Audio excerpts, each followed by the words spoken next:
I think education is a big topic, and I think a lot of people consider education to really be college funding. And that is a big expense, but that is an expense that happens 18 years down the road after the child is born. So if you plan properly, you do have the time to really realize how you're going to fund that education. However, it is a priority, but it should be a priority along with the circumstances that we have and other priorities at the moment. When you think of, I have $1 to save, how much of that should go towards the education funding at the expense of an emergency fund, at the expense of a retirement fund, a long-term savings fund, a house purchase?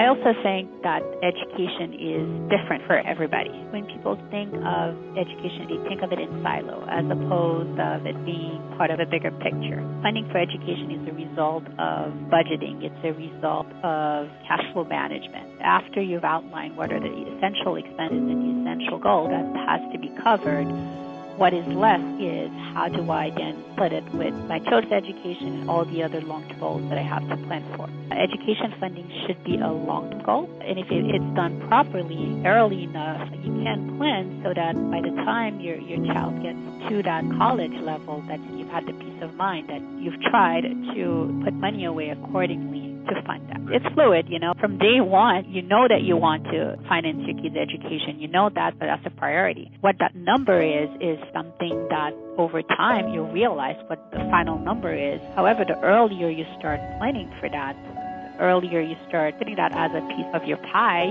the easier it will be to then focus on the other aspects